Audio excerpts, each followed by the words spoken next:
Welcome to China in Focus. I'm Tiffany Meyer. In today's special episode, we sat down with China economic analyst Antonio Graceffo. He touches on the current inflation, if China is involved, and how China's economic outlook would be felt by U.S. consumers. Let's dive in. Antonio, thank you so much for joining us. Great to have you back on the show. It's good to be here, Tiffany. So recently in the U.S. especially, inflation is a big deal, right? And Australia's treasurer has partly blamed China for that, specifically the zero COVID policy they have there. So do you see that also playing into the U.S.'s inflation? Well, it is playing a role in the U.S. inflation. So first of all, if we have supply chain disruption, this increases the price of goods. And of course, we import a tremendous number of our goods, or percentage of our goods, from China. So anything that's been disrupted, of course, the price is going to go up. Now, one of the things a lot of people miss with China is that they look at the trade between the United States and China in finished goods and finished services. But what they forget is that China does a lot of processing. So a lot of minerals and raw materials that are extracted maybe from Africa or Latin America or elsewhere in the world, even from the United States, there are minerals we extract here that we send to China for processing. So if the zero COVID policies are shutting down those processing plants or the shipping and things like that, it drives up the prices of those things. And it's not just finished products, it's also what we call inputs. So you might have components that are made in China. Even goods that you typically believe are made in America might have components from China. So it winds up driving up the price of everything. Antonio, so on the note of inflation, right, it seems right now companies have one end where they want to, say, maybe find a cheap labor to make sure they're earning the biggest profits. But with the current COVID-19 lockdowns in China disrupting supply chains, do you see that changing at all? Absolutely. I mean, there's definitely a trend of companies wanting to leave China. Right now, I think that the trend that is visible at the moment, what's actually happening at the moment, is not necessarily a mass exodus of companies from China. But what we are seeing is companies saying our next investment or our next expansion of the factory would have been in China, but now we're probably going to do that in Vietnam or we're going to do that in India. And I also interviewed some companies where they said that they actually have what they call shadow manufacturing. So they actually have like an identical factory someplace else, so that when the Chinese one gets shut down, they're manufacturing over there. I have no idea how, from a cost basis, this works, but I guess that they just calculated being shut down for even a week might be so detrimental that it's worth keeping a factory somewhere else. But there's all kinds of crazy solutions that companies are coming up with. But if this persists, obviously, I would imagine we will see an actual exodus. But I think that what we're seeing right now is a decrease in new investment in China and expansion in China. And how are all these decreasing investments in China going to impact China's economy? Because it seems right now they're already struggling. There's the real estate crisis, now the mortgage and all the banks. So how do you see that all playing out? Yeah, I mean, the Chinese economy really is in trouble. It's been in a downward trend, and started with Donald Trump, started with the trade war. A lot of the media were saying that we lost the trade war because our trade deficit didn't decrease, but actually the trade war did tremendous damage to the Chinese economy. And then moving forward, the pandemic response, the lockdowns, zero COVID, Xi Jinping's crackdown on everything. I mean, because it's not just finance, and it's not just the real estate sector. He cracked down on tech, he cracked down on billionaires, cracked down on the education sector. He effectively wiped out the private education sector, which was billions and billions of dollars and lots of jobs. We had 10.7 million kids graduate university in China in June. Youth unemployment now is 19%. And youth unemployment is a really important statistic because it's easy to overlook, because these are people that were not part of the economy yet. So when you have, if you have an increase in adult unemployment, well, these are people that were working and buying goods and paying taxes, right? And when they become unemployed, it immediately impacts the economy, and you can see it. With kids, they weren't part of the economy, so it's easy to overlook. Well, that doesn't hurt anything. They weren't earning any money or paying taxes. Yes, but they're not joining the workforce now. So your economy can't possibly expand at the rate it was expanding. And if you have youth unemployment today, it means you're going to have, adult unemployment later, right?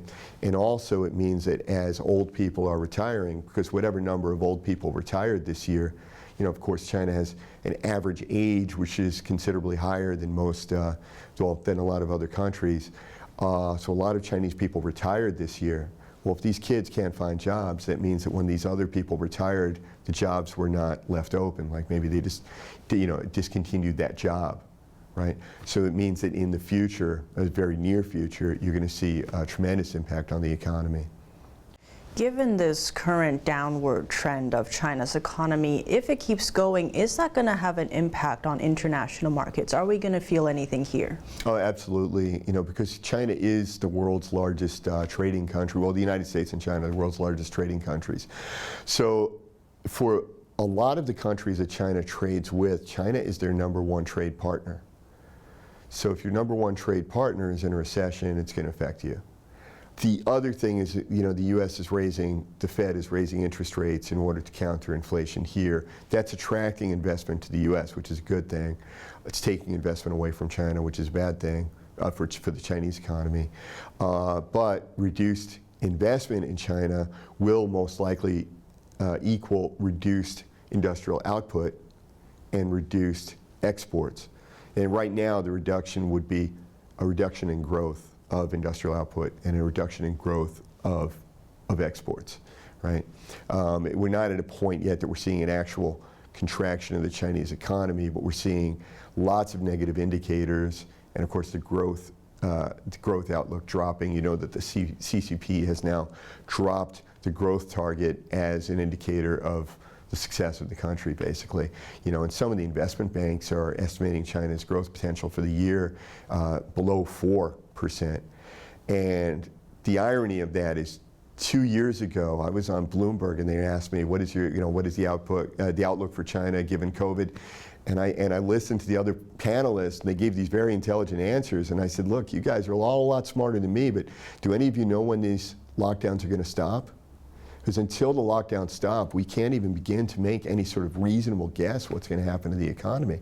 And the CCP in the recent meeting, they said they're not going to abandon the zero COVID. So the prognosis is bad, right? It's going to slow down further. How much it will slow, I don't know.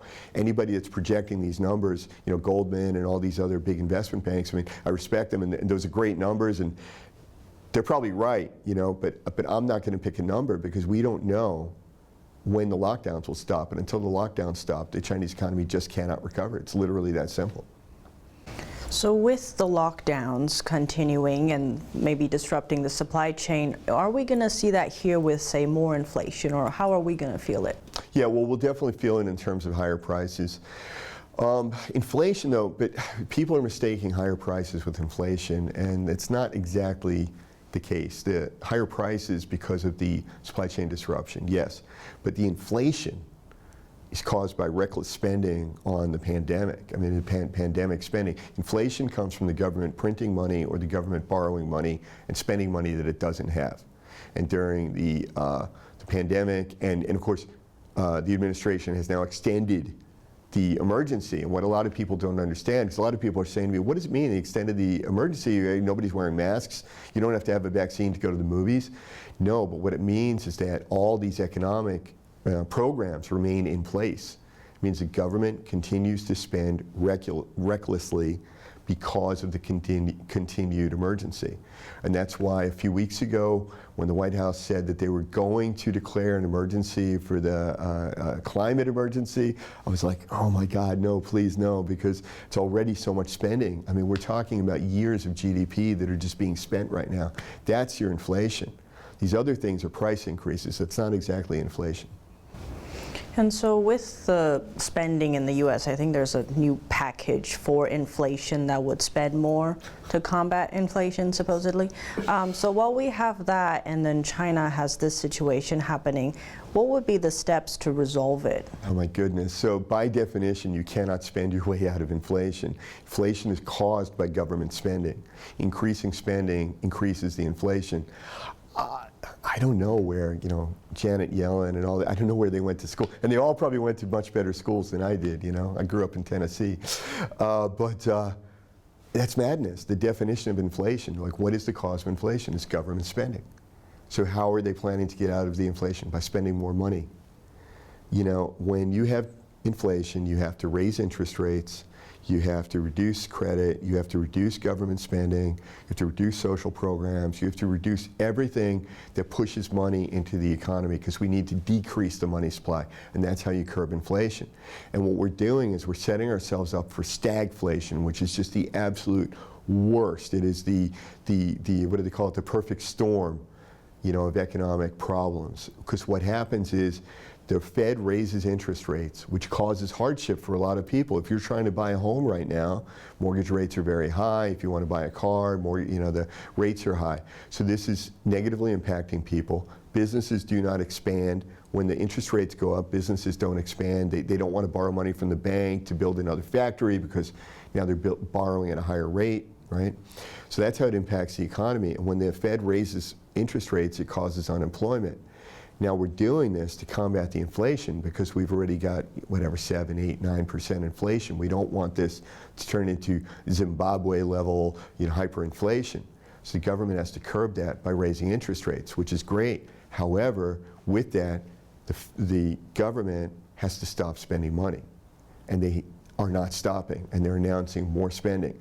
So all they're going to do is the government spending increases the inflation, the Fed raising interest rates increases pain, and we're just going to have pain and inflation together. You're going to have unemployment and inflation, which I lived through it. In the 70s, that's what we had, and it was horrible, and it's so hard to combat. When Volcker took over the Fed, he raised interest rates 20% at one point, and that's what it took to finally curb the stagflation from the 70s. I mean, and you talk about pain. You raise interest rates to 20%, nobody's buying a new home, nobody's buying a new car, and businesses are firing people and scaling down and things like that. But that's what you have to do, because we have to take money out of circulation.